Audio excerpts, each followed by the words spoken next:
I want to show you how to completely stop acid reflux once and for all. I had acid reflux really bad in college.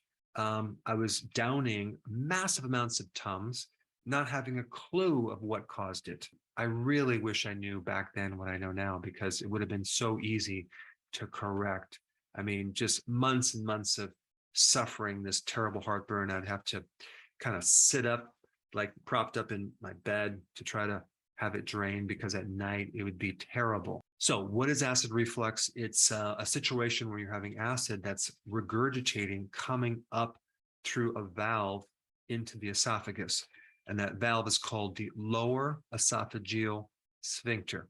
Now, the most important thing to know about acid reflux is that it's caused by not enough acid. Okay, there's a deficiency of acid in your stomach, and that acid is not triggering a certain mechanism to close the valve at the top of the stomach, at the bottom of the esophagus, and then the valve doesn't close, and so the acid regurgitates. So the term for this low acid situation is called hypochlorhydria. That is the root cause of your heartburn. So that means low stomach acid. There's another condition called achlorhydria, which there's no acid in your stomach, okay? And that happens with people as they get older and older. In fact, as we age, we lose the acid in our stomach, and we have all sorts of digestive problems. 30% of the population over the age of 60 has a deficiency of stomach acid. So it's a big deal. So what happens is we get on antacids, we take medication to deal with this. And then, of course, the side effects from that are horrendous, because we're doing the exact opposite of what we should be doing. So it makes us feel better temporarily, but the next time we eat, it gets worse and worse and worse, and we never come off this medication. It is so important to ensure that our stomach has the right pH, and the normal pH of the stomach should be between 1 and 3. That is extremely acid, okay? So on the pH scale, you have 7 being neutral, and so if it goes up, like 8, 9, 10, that's more alkaline. As it goes below 7, that is more acid. In each whole number that you go down, it's by a factor of 10x. So in other words, a pH of 5 is 10 times more acid than a pH of 6. Okay, so if we're talking about a pH of 1 to 3, that is extremely acidic. And that's what you really need to break down proteins, to absorb minerals and vitamins like B12 and folic acid and vitamin C. And also, another reason why we need it is to kill off microbes, fungus, bacteria, to prevent those microbes from growing in our small intestine. The key thing about the stomach, as far as the release of that acid and the closing of that valve, is that there's a link between the two. In other words, that valve normally should close if there's enough of a certain chemical called gastrin that causes the release of hydrochloric acid. So there's this communication from the level of acid to the valve and the closing and opening of the valve.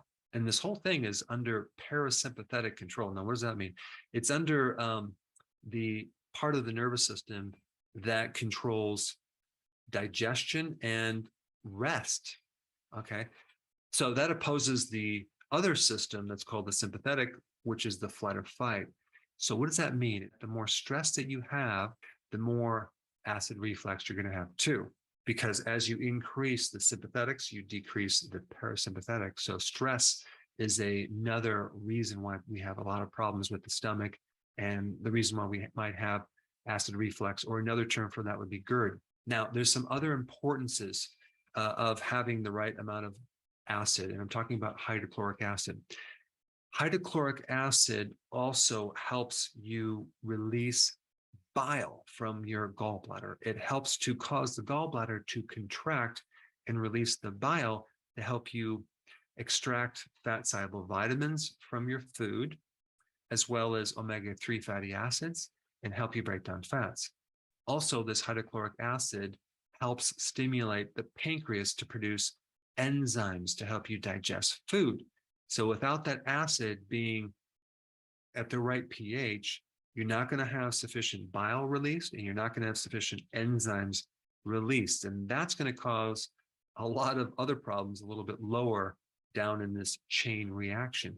And then what happens is you might have bacteria and fungus that then grows in the small intestine, and that's called SIBO, called small intestinal bacterial overgrowth.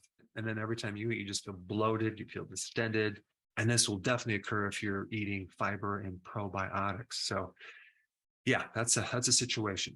Also, one last thing about hydrochloric acid, you need the correct pH of the stomach to keep H. pylori in check.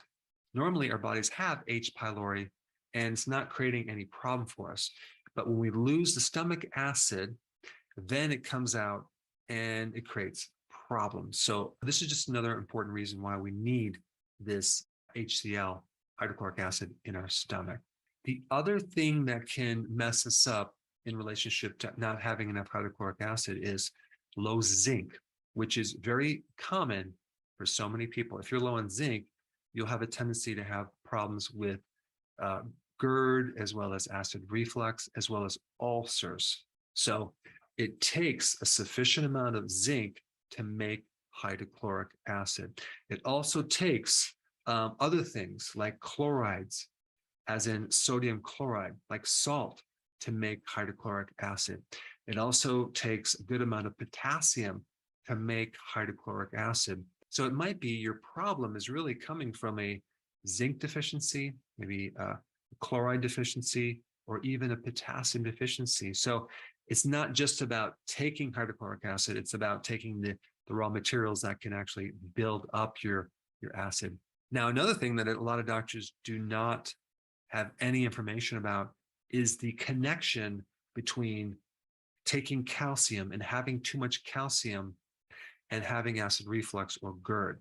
So one of the big side effects of taking a calcium and acid is acid reflux. It's completely insane. And the problem is, if you don't understand a connection, you could be giving someone the absolute worst thing to give them for that condition. So if you're going to your doctor for this condition, definitely tell them to research the link between hypercalcemia and GERD or acid reflux. Now, people don't just take calcium and acids, they take other types of medication for acid reflux, like PPIs, for example. And the problem with those medications is that there's some massive side effects, like inflammation in your kidney, nephritis, like getting fractures from osteoporosis, getting other pathogens like C. diff. So there are a lot of side effects from these antacids. All right, so here's the plan. This is what I recommend. The best remedy for this is to take something to build up your hydrochloric acid, and that's called betaine hydrochloride. And this is how you take it. You start off taking like 3 right before a meal. See how you feel, okay? Let's say you still have a problem, but it's better. Next meal, take 4. Next meal, take 5 before a meal, and you keep increasing it until your symptoms go away. And it could take 7, 8, or more of these little betaine hydrochloride tablets before you have no more acid reflux. Now, all this means is that you're very deficient in this acid and you have to build it back up, and it does take time. I would also recommend this. So let's say, for example, you're up to 8 betaine hydrochloride, okay, and your acid reflux goes away and you feel great. I would continue to take a little bit more until you start getting kind of like maybe a heartburn or a warmness in your stomach, which means you've taken too much. So then you can back off. That way you can know exactly how much you really need to fix this problem. Number 2, make sure you're getting enough potassium and sea salt in the diet, because those are the precursors to building hydrochloric acid. Number 3, I would make sure you're getting sufficient zinc, which is also very important in this process. And number 4, chew your food longer, okay? That's going to assist this whole process, especially right now. If you don't have enough hydrochloric acid in your stomach, you just need to chew more. And that's going to help this process and make everything go a little bit faster. And number 5, make sure you keep your stress down, because stress could be aggravating the situation. We don't want you to be in a sympathetic dominant mode. We want you to be in the parasympathetic, where you're relaxed. So you really want to put your body in a relaxed state when you eat, because it's going to help your digestion. Now, on that note, I have another really good video that explains the entire digestive process, okay? Starting from the stomach, going all the way down to the large intestine. That's a really good video. You should watch that next. And I put that video up right here. Check it out.